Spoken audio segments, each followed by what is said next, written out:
잘 되었습니다. 함께 일어서서 묵상기도 중심으로 주일 오전 예배를 하나님께 드리겠습니다.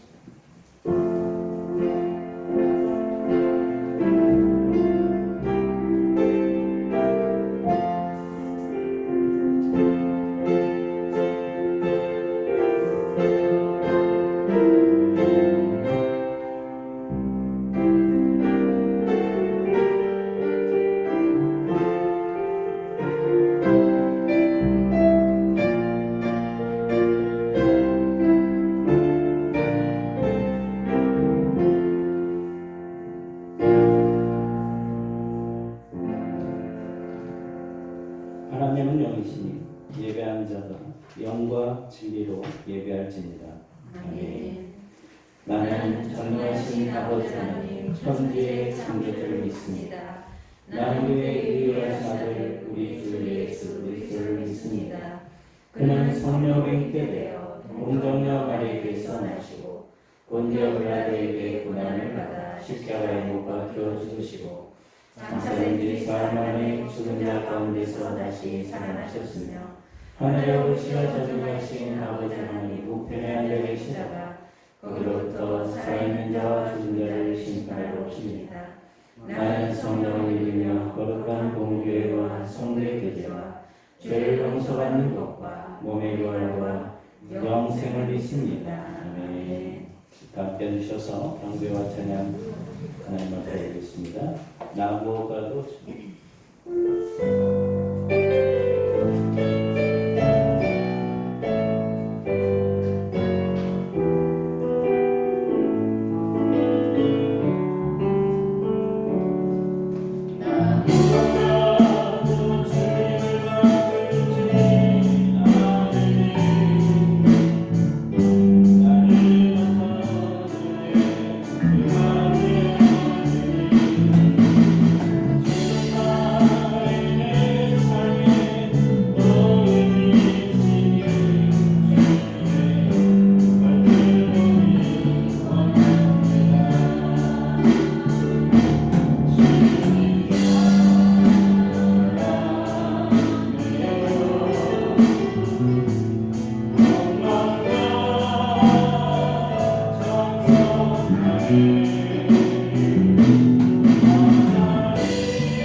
같이 기도하시겠습니다. 세계와 만물과 인간의 역사를 주장하시고 섭리하시는 전능하신 하나님, 감사와 찬양과 영광을 드립니다. 오늘 우리에게 거룩한 생일을 허락하시고 주님 보좌 앞에 나오게 하시는 진정 감사합니다. 감히 주 앞에 설 수 없는 죄인들이 오늘 그리스도의 사죄의 은총을 입고 나왔사오니 큰 축복으로 함께하여 주시옵소서. 사랑하는 하나님, 우리 교회를 오늘까지 인도하시고 구원하여 주시는 감사합니다. 이 지역의 구원선이 되게 하시고 썩음을 막는 소금의 역할을 다하는 교회가 되게 하옵소서. 우리 교회의 여러 기관들이 부흥하게 하옵소서. 맡은 소임 충성하게 하옵소서. 하나님, 오늘 이 일에 참석하지 못한 교우들이 기억하여 주시옵소서. 하나님, 믿음이 연약한 신령에게 강한 믿음을 허락하시고 말씀에 갈급한 심령들에게 말씀의 충만을 허락하여 주시고 육신에 약한 성도를 건강하게 하옵소서. 병원이나 집에서 치료받는 이들을 속히 회복시켜 주시고 가정에 남이 모르는 고민과 근심거리를 가진 이들의 무거운 짐을 대신쳐 주시옵소서. 시험에 빠진 자들을 구원하여 주옵소서. 그리하여 모두가 주 안에서 평안의 삶, 감사의 삶, 기쁨의 삶을 살게 하옵소서. 하나님 아버지, 각 선교지에서 헌신하고 계신 선교사님들을 붙잡아 주시고 국력안에서 또 세계 곳곳의 지하에서 기도하는 당신의 백성들의 기도를 들어주옵소서. 하나님 감사합니다. 오늘도 목사님 말씀을 통하여 더욱 경험하는 은혜가 있기를 바라워서 나오며 성령 충만한 은혜의 목사님께 덮어주시옵소서. 이어서 저희들 말씀을 귀 기울여서 들을 때 저희들에게 성령의 역사하심을 체험하게 하시고 은혜 내려 주시어서 그 말씀으로 일주일도 살아가게 하나님 도와주시옵기를 바라워서 나오며 예수님의 귀하신 이름으로 기도합니다. 아멘.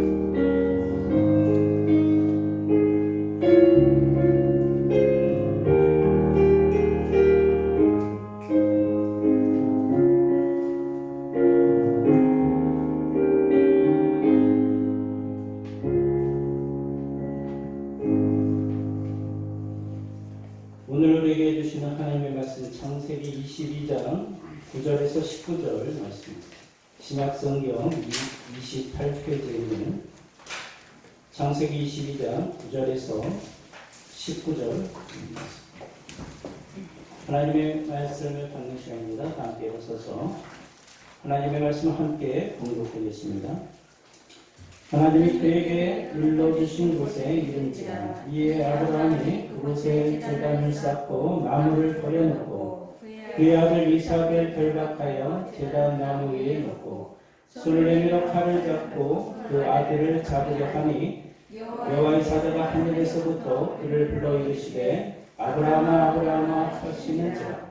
아브라함이 이르되 내가 여기 있나이다 하매 사자가 이르시되 그 아이에게 내 손을 대지 말라. 그에게 아무 일도 하지 말라. 내가 내 아들 내 독자까지도 내게 아끼지 아니하였으니 내가 이제야 네가 하나님을 경외하는 줄을 아노라.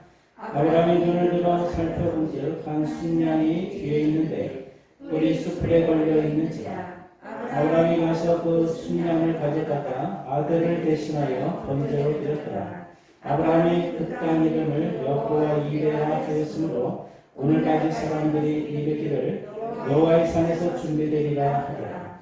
여호와의 사자가 하늘에서부터 두 번째 아브라함을 불러 이르시되 여호와께서 이르시기를 내가 나를 가리켜 맹세하노니 내가 이같이 행하여 내 아들 내 독자도 아끼지 아니하였은즉 내가 네게 큰 복을 주고 내 씨가 크게 번성하여 하늘의 별과 같고 바닷가의 모래와 같게 하리니 내 씨가 그 대적의 성문을 차지하리라. 또 내 씨로 말미암아 천하 만민이 복을 받으리니 이는 네가 나의 말을 준행하였으니라 하셨다 합니다. 이에 아브라함이 그의 종들에게로 돌아가서 함께 떠나 브엘세바에 이르러 거기 거주하였더라. 아멘. 함께 인사하겠습니다. 가장 소중한 것을 하나님께 내려놓읍시다. 가장 소중한 것을 하나님께 내려놓읍시다. 가장 소중한 것을 하나님께 내려놓읍시다. 아멘. 전 세계 신제품의 80%가 실패작이거나 또는 예상치 못한 그런 결과에 미치는, 저조한 결과에 미치는 그런 제품들이라는 사실을 알고 계십니까? 80% 이상이나 거의 실패작에 가까운 그러한 결과를 얻었다는 것이, 기업들마다 개발한 제품이 성공하기를 바라죠. 이 성공한 여부를 얻기 위해서 수십억에 달해가지고 이게 성공할 것인지 실패할 것인지 그것을 의뢰를 합니다. 그런데 그 결과가 항상 오리무중이에요. 그러니까 모든 일이 우리의 생각대로 되어진다 안 된다? 되어지지 않는다는 것이. 또 우리가 논리적으로 이렇게 세워도 그것이 논리적으로 그렇게 끝나지가 않는다는 것이. 그리고 영상 통화 하시나요? 네, 영상 전화가 있죠. 처음 도래되었을 때 크게 인기를 끌 줄 알았어요. 사랑하는 사람과 떨어져 있으면 얼굴을 마주 보면서 통화를 하고 싶지 않습니까? 근데 이것이 논리적인 예상뿐이라는 것이. 세수도 안 한 얼굴로, 화장도 안 한 얼굴로 막 전화가 왔어요. 받고 싶어요? 부담스러운 일이죠. 영상 통화할 때마다 뭘 해야 돼? 목욕 재개하고, 화장도 해야 되고, 머리도 빗어야 되고. 그러니까 항상 예쁜 모습을 유지해야 되기 때문에 참으로 곤욕스러운 일이 아닐 수 없습니다. 또 예기치 못한 때에 막 전화벨이 울리고 갑자기 영상 통화가 확 떠요. 그러면 갑자기 어디 전화기를 던져버리죠. 네? 놀래서. 그러니까 우리 논리적인 것과 감정적인 것의 차이가 크다는 것이죠. 그러니까 세상에서 위대한 업적을 남긴 사람들을 보면 논리적인 사람이기보다는 감정적인 사람들이 참 많이 있다는 것입니다. 그러니까 무조건 앞만 보고 열심히 달린 사람들이 성공한 것이 아니라 준비하는 사람이 성공을 한다는 것입니다. 뭐 하는 사람들? 준비하는 사람들.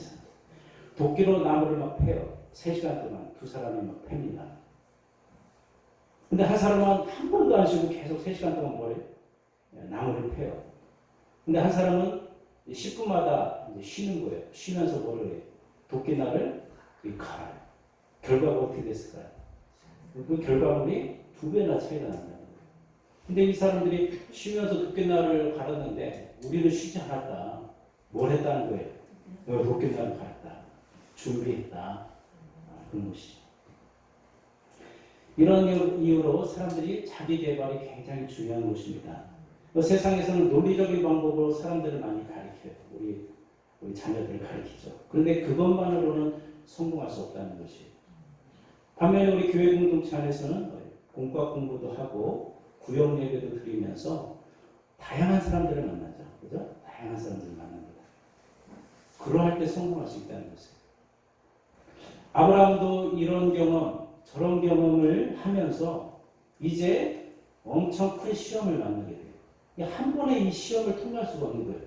그 작은 시험들이 모여서 이제는 내공을 다지고 훈련이 되어져서 이제 무엇을 만나요? 큰 시험을 만나게 되어진 것이죠. 점점 더 큰 시험을 이겨낼 수 있는 힘을 얻어야 된다는 것이에요. 근데 우리가 이 시험, 작은 시험들을 자꾸 이겨내야 큰 시험을 이기는데 우리는 조그만 시험을 와도 뭐예요? 다 튕겨내버려요. 싫어. 피해가고 돌아가고 넘어가고 건너뛰고 그럼 내공이 쌓이지 않는 거예요. 큰 시험이라도 감당도 안 되고 또 넘어갈 수도 없게 되어진 것입니다. 그러니까 매 순간 찾아오는 우리 작은 시험들을 성실하게 지혜롭게 하나님의 말씀을 따라 피하지 말고 어떻게 하라? 마주해라. 마주해서 믿음으로 이겨내라. 그럴 때 큰 시험이 와도 그것을 이겨낼 수 있다는 것이에요. 믿음 있는 사람은 말씀을 삶에 잘 적용합니다. 믿음 있는 사람은 삶에 말씀을 잘 적용해요. 본문 9절과 10절 말씀을 보시면 뭐라고 되어 있습니까? 9절과 10절. 하나님이 그에게 일러주신 곳에 이른지라 이에 아브라함이 그곳에 제단을 쌓고 나무를 버려놓고 그의 아들 이삭을 결박하여 제단 나무 위에 놓고 손을 내밀어 칼을 잡고 그 아들을 잡으려 하니 아브라함이 아들 이삭을 제단 위에 올려놓는 그런 장면이죠. 네. 이 장면이 얼마나 중요한지 한 구절 한 구절을 아주 상세히 표현하고 있어요. 한 구절 한 구절을 어떻게 상세히 표현. 먼저 아브라함이 뭘 쌓아요? 단을 쌓습니다. 단을 쌓고 이제 쪼갠 나무를 어떻게 해요? 이렇게 버려놔요. 이렇게 재물을 태우려면 이제 나무를 버려놔야 되죠. 그 다음에 이제 아들 이삭을 어떻게 사지를 결박을 해요. 그 다음에 결박한 그 아들을 어떻게 해요? 그 제단 위에 눕혀놔요. 그 다음에 이제 손을 내밀어서 뭘 잡아요? 칼을 잡아요. 이제 번제물인 이 아들 이삭을 눕혀놓고 이제 뭘 해야 되죠? 죽여서 제물을 이제 각을 떠야 돼요. 목도 자르고 사지를 잘라야 됩니다. 그리고 배를 갈라야 돼요. 이게 각되는 것인데 이제 각을 뜨기 위해서 뭘 잡았어요? 칼을. 이때까지 아브라함의 고뇌가 얼마나 클까요? 그죠? 누구예요 지금 재물이? 아들을 어떻게 죽입니까? 아들을. 내가 죽으면 죽었지 아들을 죽일 수 있어요? 없어요? 없죠. 대신 죽는 게 부모의 마음 아니겠어요? 근데 이 10절에 잡으려 하니 이 뜻이 원래 완전한 단념이라는 뜻으로 신학자들 해석을 합니다. 완전한 단념. 부모가 자식을 단념한다는 것은 있을 수가 없는 일이죠. 그럼에도 하나님은 우리에게 이러한 완전한 단념을 요구하신다는 거예요. 완전한 단념을 요구하신다. 우리는 아브라함처럼 어디로 가야 돼요? 지금 어디에 있죠? 모리아산. 모리아산으로 가야 됩니다. 오늘날도 가기 쉽지 않은 그런 산이 아주 험한 산입니다. 이 모리아산. 그런데 이곳은 죽음의 장소이자 또 부활의 장소입니다. 이곳을 갈 수 있을 때는 아브라함처럼 많은 훈련이 이루어진 이후에 갈 수가 있는 것이죠. 그러니까 내려놓는 훈련이 어느 정도 되어 있을 때 그때 갈 수 있는 그런 장소입니다. 그 다음에는 이제 가장 사랑하는 것. 여기서는 누구예요? 이삭. 이삭을 결박하여서 잡기까지 우리가 순종하기를 원하십니다. 그러니까 이 가장 소중한 것을 내려놓기까지 순종하기까지 얼마나 갈등을 할까요? 그죠? 내려놔야 돼 말아야 돼. 내려놔야 돼 말아야 돼. 수없이 마음에서 갈등이 일어날 겁니다. 그러니까 가장 소중한 이삭을 제물로 바치기가 얼마나 힘이 든지. 그렇지만 우리 참 신앙인은 자기 자신을 혹독하게 다뤄야 됩니다. 내 자신을 어떻게 해요? 혹독하게 다뤄야 돼요. 내 계획과 애정과 욕심과 이런 모든 것들을 십자가에 못 박고 불로 태우고 또 끊어낼 수 있어야 됩니다. 그래야 참 신앙인이 될 수 있어요. 차마 이것을 하지 못하면 제대로 된 신앙의 생활을 할 수 없어요. 그냥 육신적인 그리스도인에서 머물게 되어진 것입니다. 이것을 넘어가야 영적인 그리스도인이 되는 것이에요. 실제로 우리가 이 소중한 것들을 내려놓기가 얼마나 힘든지 모릅니다. 어떤 때는 죽을 때까지 이것을 내려놓지 못하는 그리스도인들도 있어요. 이렇게 부들거리면서 내려놓지 못하는 우리에게 하나님께서는 계속적으로 우리에게 요구하시는 뭐라고? 너는 이것을 어떻게 해야 된다? 내려놔야 된다. 내려놔야 네가 믿음의 상속자가 될 수 있다. 하나님의 말씀이 이미 주어졌어요. 어떻게 해라? 이 이삭을 잡아라. 말씀을 믿고 어떻게 하는 거예요? 행동해라. 행동을 해야 뭐가 되는 거예요? 믿음의 상속자. 행동하지 못하면 뭐예요? 믿음의 상속자가 될 수 없는 거예요. 믿음의 상속자가 되느냐 안 되느냐는 어떻게 돼요? 이삭을 죽이느냐 안 죽이느냐 거기 달리는 거예요. 말씀을 믿고 행동을 하느냐 안 하느냐 여기에 달리는 거예요.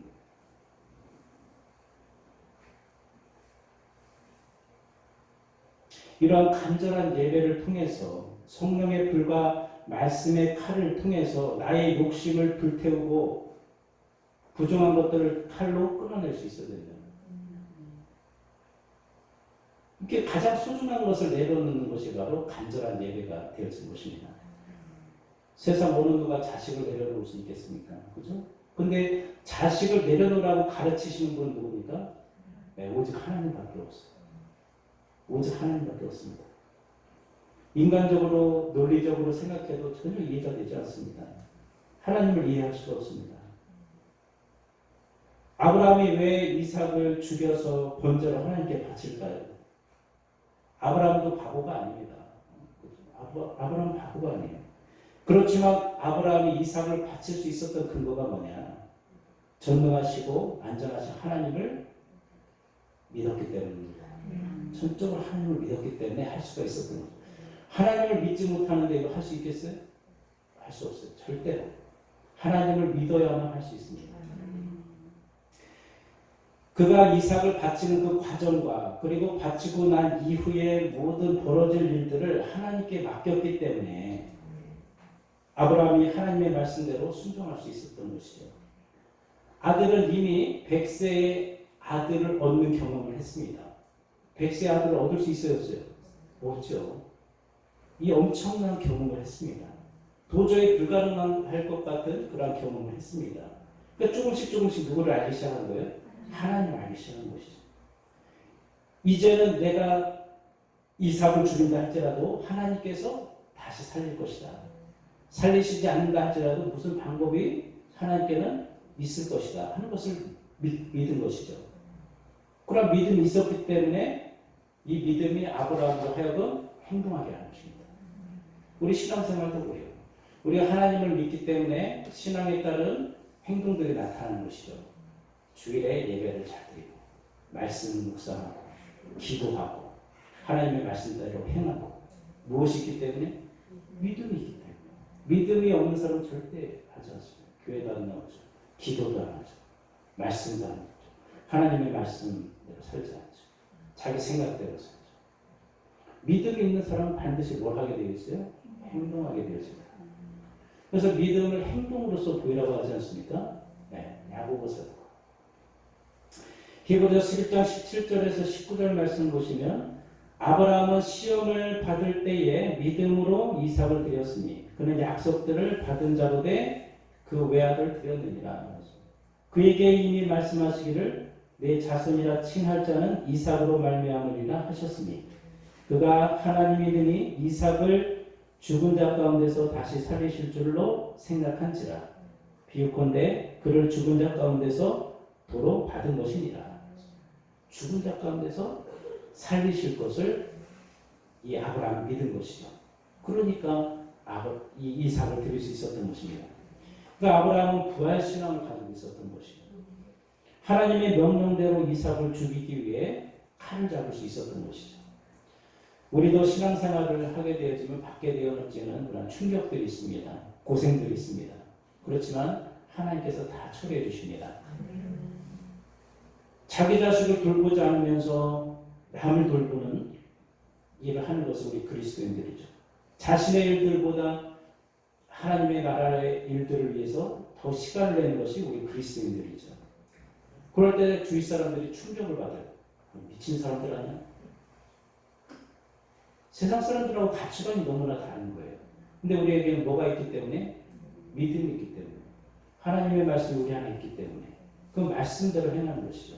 그러니까 세상 사람들이 믿음 있는 신앙인들을 보면 전혀 이해가 되지 않는 것이에요. 그렇지만 시간이 지난 뒤에 뒤돌아보면 하나님께서 내 가정을 지켜주셨고 돌보아 주셨다는 것을 인정하지 않을 수가 없습니다. 근데 그 자식 때문에, 배우자 때문에, 그 세상 일 때문에 벌벌벌 한 사람들 보면 결과가 별로 좋지 않아요.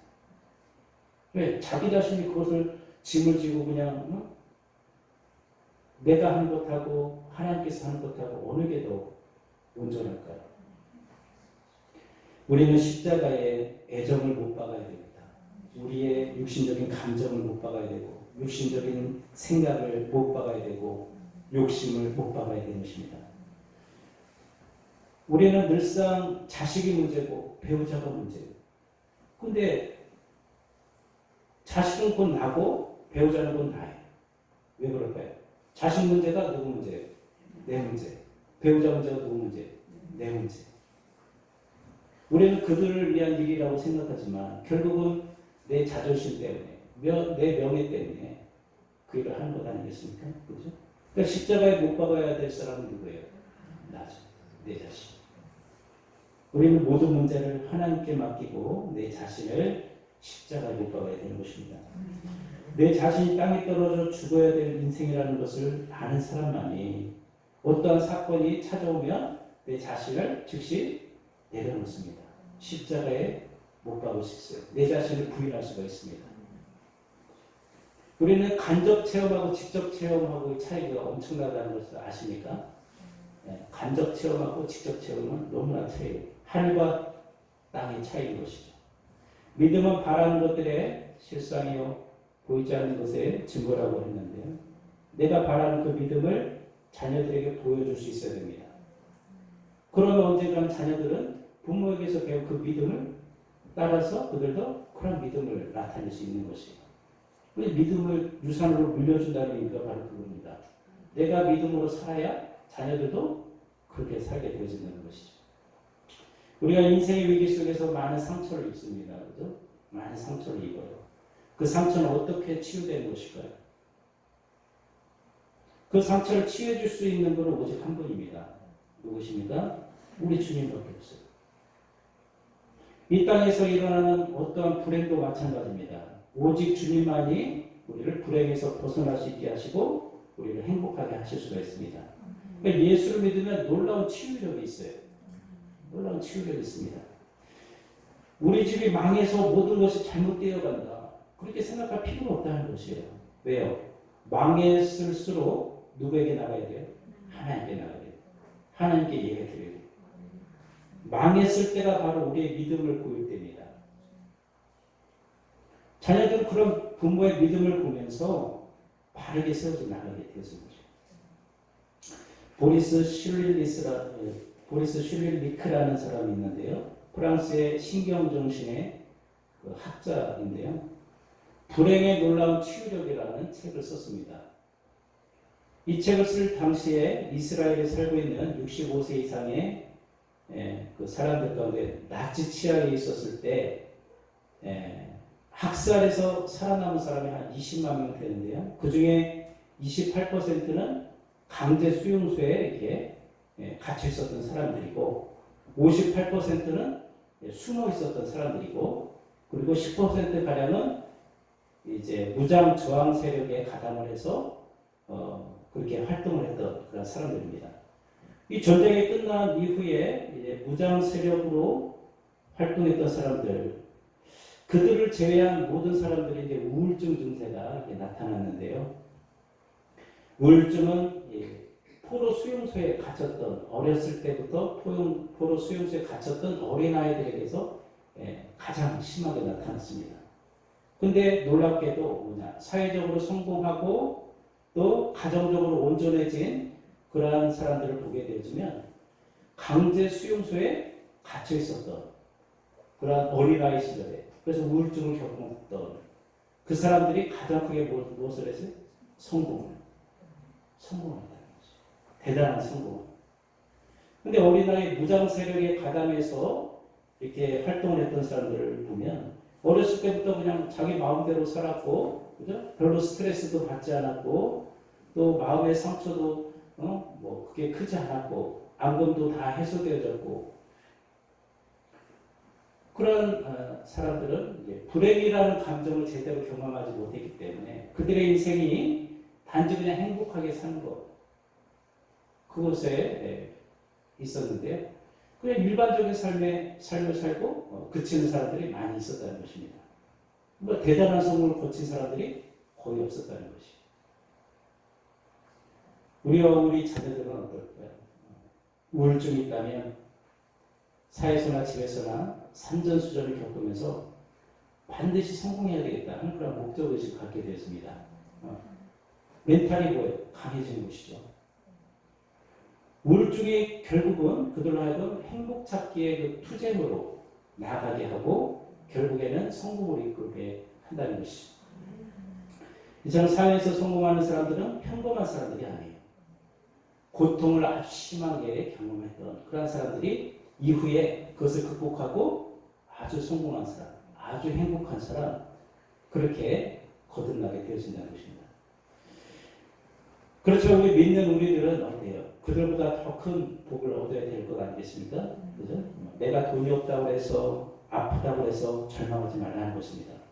내가 하나님께 기도하면 하나님께서는 너는 내 아들이다. 내가 너를 낳았다. 내가 너를 사랑한다. 말씀하시면서 한 사람 한 사람을 찾아가 주신다는 것입니다. 하나님은 우리를 절대로 방치하지 않으십니다. 방치하지 않으십니다. 창세기 22장 11절 말씀을 보시면 뭐라 되어 있습니까? 여호와의 사자가 하늘에서부터 그를 불러 이르시되 아브라함아 아브라함아 하시는지라 아브라함이 이르되 내가 여기 있나이다 하매. 아브라함은 모든 것을 단념하고 내려놨어요. 근데 하나님은 아브라함이 실패하거나 낙심하거나 망하지 않도록 그렇게 지켜주신 것을 보게 됐습니다. 그러니까 하나님은 우리가 태어날 때부터 우리를 알고 계시다는 거예요. 예레미야서 1장 5절 말씀 보시면 내가 너를 모태에 짓기 전에 너를 알았고 네가 배에서 나오기 전에 너를 성별하였고 너를 여러 나라의 선지자로 세우노라. 모태에서 나기 전부터 그 이전부터 하나님께서 우리에 대해서 이미 다 알고 계시다는 것입니다. 또 로마서 8장 35절에서 37절 말씀 보시면 누가 우리를 그리스도의 사랑에서 끊으리요 환난이나 곤고나 박해나 기근이나 적신이나 위험이나 칼이랴 기록된 바 우리가 종일주를 위하여 죽임을 당하게 되며 도살당할 양같이 여김을 받았나이다 함과 같으니라. 그러나 이 모든 일에 우리를 사랑하신 이로 말미암아 우리가 넉넉히 이기느니라. 믿어지십니까? 우리를 사랑하신 이로 말미암아 우리가 어떻게 넉넉히 이긴다는 것입니다. 세상에서 날마다 우리가 업신여김 당하고 도살할 양처럼 짓이김을 당한다 할지라도 예수님 때문에 넉넉히 이기게 되어진다는 것입니다. 어떠한 이유라도 인생을 포기하지 말라는 것입니다. 지금부터라도 주님 손을 붙잡고 인생을 다시 시작하기만 하면 된다는 것입니다. 늦지 않았다는 것입니다. 세상 사람들은 말하죠. 이번 생은 글렀어. 다음 생에서나 잘해봐야겠다. 그러면서 생을 마감하거나 절망 속에서 살아가는 사람들이 부지기수라는 것입니다. 왜 다음 생은 있습니까? 없습니까? 다음 생은 없습니다. 그렇지만 아직 기회는 많이 남아있다는 것입니다. 주님 손을 붙잡고 다시 일어서면 되는 것이죠. 그러면 불리한 우리의 삶의 환경이 승리와 성공으로 바뀌게 되어진 것입니다. 꺼져가는 불씨도 주님께서는 어떻게 활활 태우게 하시는 그런 주님이 되신다는 것입니다. 주님은 절대로 실패하지 않으십니다.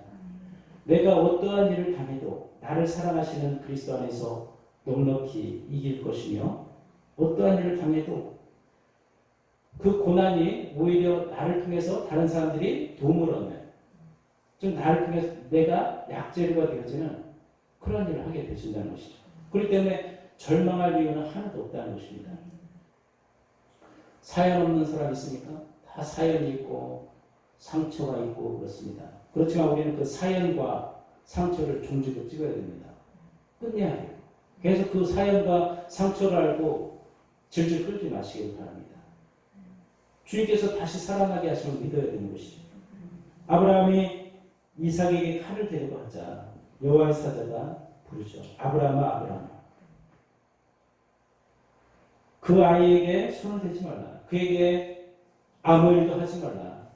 네가 내 아들 내 독자까지도 내게 아끼지 아니하였으니 내가 이제야 네가 하나님을 경외하는 줄 아노라. 네. 이제 하나님께서 아브라함의 믿음을 알게 되었다는 것입니다.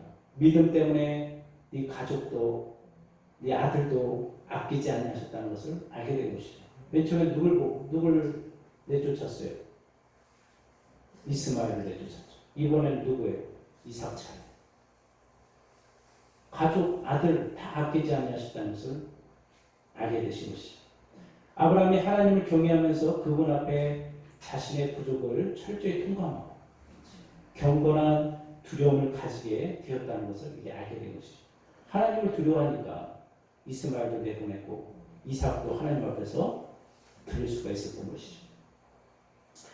하나님 아브라함을 통해서 장차 오실 예수님의 십자가의 모델을 우리에게 보여주신 것입니다. 아들을 죽이는 모델은 누구만 있어요? 아브라함만 있죠. 아브라함만 아들을 하나님께 바쳤잖아요. 그래서 위대한 믿음의 조상이 되었던 것입니다. 이와 같이 우리도 나를 내려놓으면 여호와 이레 하나님께서 우리에게 큰 복을 주십니다. 우리 15절에서 18절 말씀을 보시면 뭐라고 되어 있습니까?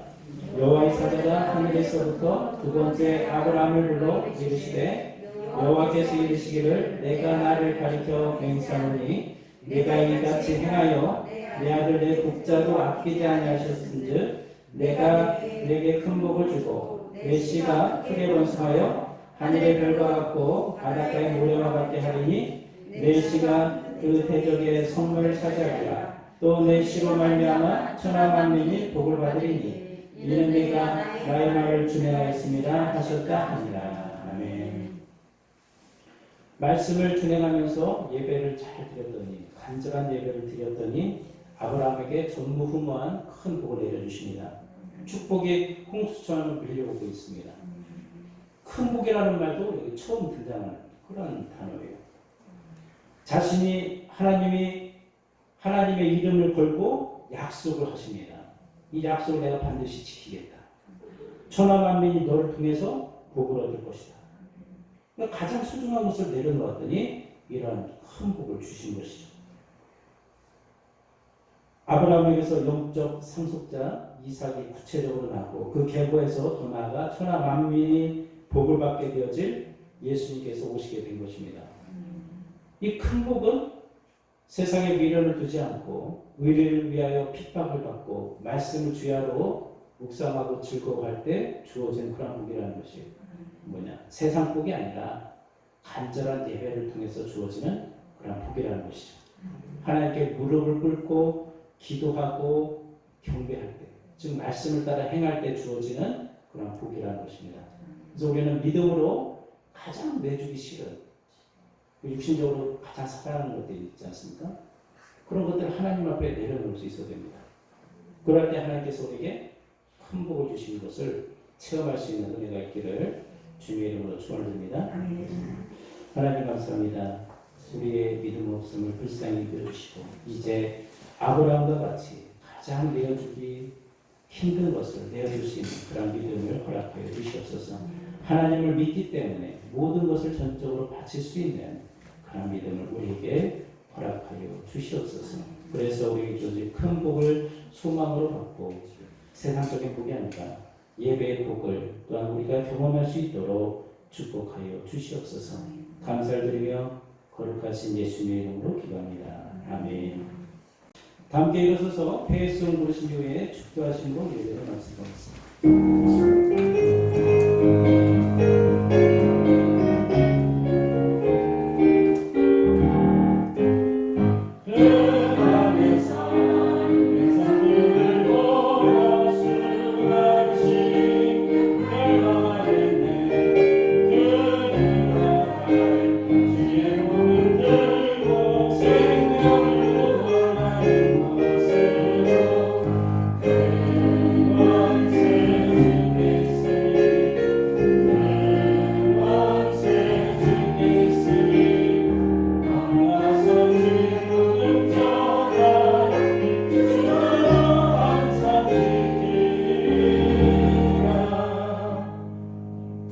이제는 교회 머리 되신 우리 주 예수 그리스도의 은혜와 하나님 아버지의 크신 사랑하심과 성령님의 감화감동 온전케 하는 역사, 가장 소중한 것까지도 내려놓을 수 있는 믿음의 사람이 되기를 바라는 모든 성도들 머리 위에 이제로부터 영까지 함께 하시기를 간절히 축원하옵나이다.